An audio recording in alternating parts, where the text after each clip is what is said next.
ఆంధ్రప్రదేశ్లో ఓట్ల గల్లంతుపై గందరగోళం నెలకొంది. లక్షల్లో వచ్చిన ఫామ్ 7 దరఖాస్తులపై కేంద్ర ఎన్నికల సంఘం ఆరా తీసింది. అయితే ఓట్లను పూర్తిగా విచారణ చేసిన తర్వాతనే తీసేస్తున్నామని స్పష్టం చేస్తున్నారు. రాజకీయ పార్టీల ఆరోపణలపై ఆయన అసంతృప్తి వ్యక్తం చేశారు. మరోవైపు ఏపీలో కొత్తగా చేరుస్తున్న ఓటర్లలో పెద్ద ఎత్తున తెలంగాణకు చెందిన వారు ఉన్నారన్న ఆరోపణలు వస్తున్నాయి. కృష్ణా జిల్లాలోని ఓ గ్రామంలో 50 మంది తెలంగాణ వ్యక్తులకు ఓట్లు ఉన్నట్లుగా గుర్తించారు.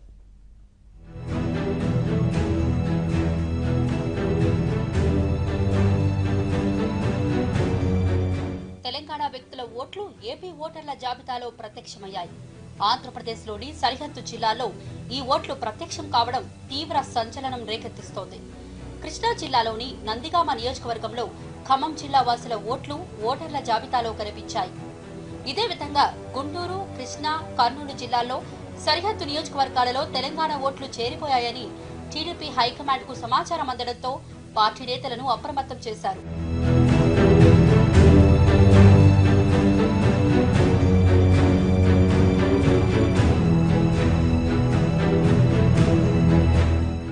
ఓటర్ల జాబితాలో అవకతవకలు ఒక్కొక్కటిగా బయటపడుతున్నాయి.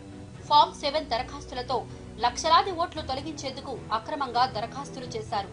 సహజంగా క్షేత్రస్థాయిలో అంతంత మాత్రంగానే పరిశీలన చేసే సిబ్బంది మెజారిటీ ఓట్లను తొలగిస్తూ ఉంటారు. ఈసారి సజీవంగా ఉన్న వారి ఓట్లను, పైగా తెలుగుదేశం పార్టీకి చెందిన సానుభూతి పరుల ఓట్లను తొలగించాలని ఫామ్ 7 రూపంలో వైఎస్ఆర్సీపీ నేతల పేర్లతో బెంగళూరు, హైదరాబాద్ నుంచి ఆన్లైన్లో అందిన దరఖాస్తులు బోగస్ అని తేలిపోయింది. దీనిపై రాష్ట్ర ప్రభుత్వం సీరియస్ కావడంతో ఇప్పటికే స్థానికంగా ఉండే బూత్ లెవెల్ అధికారులు, మండల స్థాయి అధికారులు ఇచ్చిన ఫిర్యాదు మేరకు దాదాపుగా 360 క్రిమినల్ కేసులు నమోదయ్యాయి. ఈ కేసుల దర్యాప్తు కూడా ప్రారంభమైంది.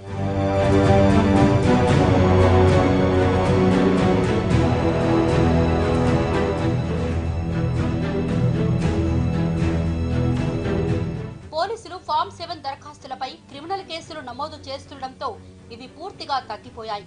రాష్ట్రంలో ఫామ్ 7 దరఖాస్తుల రగడపై కేంద్ర ఎన్నికల సంఘం కూడా ఆరా తీసింది.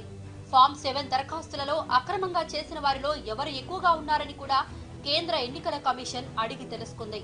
ఈ దరఖాస్తుల పరిశీలన మరో 4-5 రోజుల్లో పూర్తి చేయాలని రాష్ట్ర ఎన్నికల సంఘం నిర్ణయించింది. తొలి విడతగా 1,61,005 దరఖాస్తులను పరిశీలించిన ఎన్నికల సంఘం అందులో అసలైనవి 5,309గా తేల్చింది. మిగతావి దురుద్దేశపూర్వకంగా వచ్చిన ఫామ్ 7 దరఖాస్తులుగా గుర్తించింది. ఫామ్ 7 దరఖాస్తు చేసినంత మాత్రాన ఓట్లు తొలగించినట్లు కాదని, జనవరి 11వ తేదీ తర్వాత రాష్ట్రంలో ఒక్క ఓటు కూడా తొలగించలేదని ఏపీ సీఈఓ గోపాలకృష్ణ ద్వివేది గురువారం మీడియాతో చిట్చాట్ గా మాట్లాడుతూ చెప్పారు. రాజకీయ పార్టీలు కూడా ప్రజలను గందరగోళానికి గురిచేసే ప్రకటనలు జారీ చేయకూడదని విజ్ఞప్తి చేశారు. 18 ఏళ్లు నిండిన యువతలో ఎక్కువ మందికి ఓటు హక్కు లేదని గుర్తించామని ఆయన చెప్పారు. ఎన్నికల సంఘం వద్ద 8,76,000 ఫామ్ 7 దరఖాస్తులు ఉండగా వీటన్నింటినీ 45,000 మంది సిబ్బందితో నిరంతరంగా దరఖాస్తులను పరిశీలిస్తున్నారు.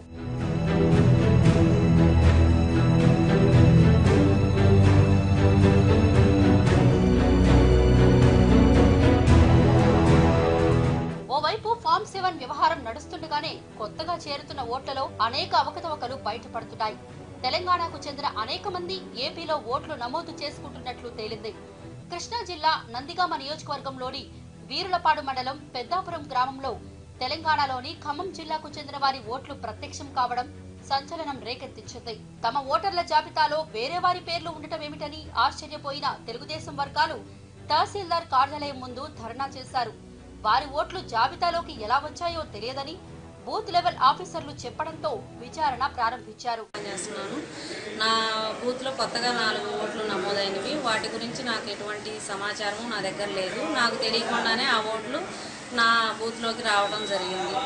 మరి దీనికి నాకు ఎటువంటి సంబంధం మీరు అడగలేదమ్మా? మీరు అధికారులను అడగలేదా? ఇట్లా చేశారు? అసలు మాకు ఆ ఓట్లు వచ్చిన సంగతి కూడా తెలియదండి. అసలు ఆ వచ్చిన సంగతి కూడా మాకు తెలియదు. అసలు మా సంగతాలు ఉన్నాయో లేవో కూడా మాకు అసలు తెలియదు. అవి ఎలా వచ్చినాయో కూడా మేము అసలు మాకు తెలియదు. ఇష్టం వచ్చాక చూస్తేనే అవి మేము మా దగ్గరకు అయితే 2 నెలల నుంచి ఒక్కళ్ళు కూడా ఓటు పెట్టమని ఎవరు నా దగ్గరకు అయితే రాలేదు. మరి ఓట్లు ఎలా వచ్చినాయమ్మా? అది తెలియదండి. ఎలా వచ్చినాయి అనేది మాకు తెలియదు. మీరు అధికారుల దృష్టికి తీసుకెళ్లారా? చెప్పామండి. ఏమన్నారు? ఎంక్వైరీ చేశారు. చేస్తే అవి ఇంకేమన్నది అనేది మాకు తెలియదు. సరిహద్దు నియోజకవర్గాలన్నింటిలో పొరుగు రాష్ట్రానికి చెందిన ఓటర్లను చేర్చారని తెలుగుదేశం హైకమాండ్ కు సమాచారం అందింది. కృష్ణా జిల్లాలోని జగ్గయ్యపేట నియోజకవర్గంలోని సరిహద్దు గ్రామాలలో, నల్లగొండ జిల్లాకు చెందిన నందిగామ, తిరువూరు నియోజకవర్గాలలో, ఖమ్మం జిల్లాకు చెందిన ఓట్లను చేర్చారని కుప్పలు తెప్పలుగా ఫిర్యాదులందుతున్నాయి. అదేవిధంగా గుంటూరు, కర్నూలు జిల్లాల్లో, పశ్చిమ గోదావరి జిల్లాలోని చింతలపూడి నియోజకవర్గంలో ఇటువంటి ఓటర్ల చేర్పులు ఉండి ఉంటాయని అనుమానిస్తున్నారు. వీటిపై వెంటనే అప్రమత్తం కావాలని తెలుగుదేశం హైకమాండ్ ఆయా నియోజకవర్గాల ఎమ్మెల్యేలకు సమాచారం పంపింది. తెలంగాణలో 82 లక్షల ఓట్లు గల్లంతాయని చెప్పి ఇప్పుడు తెలుస్తుంది. అదే డైరెక్షన్లో మరి ఈవేళ రాష్ట్ర వ్యాప్తంగా సుమారు 100 నియోజకవర్గాల్లో కనీసం బూత్కి 50 చొప్పున తీసేస్తే, ఒక్కొక్క నియోజకవర్గంలో 5,000 ఓట్లు తీసేస్తే మరి ఎన్నికలేని తారుమారు అయిపోవండి.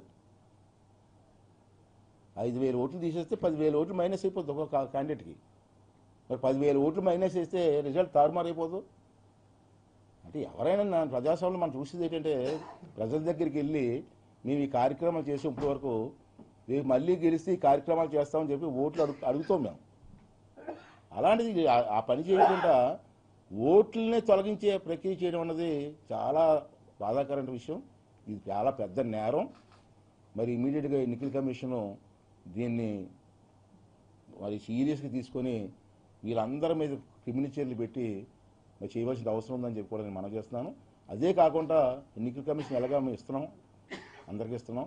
రేపు నేను నా నర్సీపట్నం నియోజకవర్గం తరఫున మరి హైకోర్టులో కూడా దీని మీద కేసు పెట్టాలని చెప్పి నేను నిర్ణయం తీసుకోవడం జరిగింది. మరోవైపు ఫామ్ 7ల నమోదుపై టీడీపీ నేతలు ఎక్కడికక్కడ ఫిర్యాదులు చేస్తున్నారు. చివరి నిమిషంలో అయినా ఓటర్ల జాబితాలను తారుమారు చేస్తారన్న ఆందోళన వ్యక్తం చేస్తున్నారు. ఓవైపు నకిలీ ఫామ్ 7ల వ్యవహారం, మరోవైపు తెలంగాణ వ్యక్తుల్ని ఓటర్లుగా నమోదు చేయించడం వంటివి తెలుగుదేశం పార్టీ వర్గాలకు కూడా ఆందోళన కలిగిస్తున్నాయి.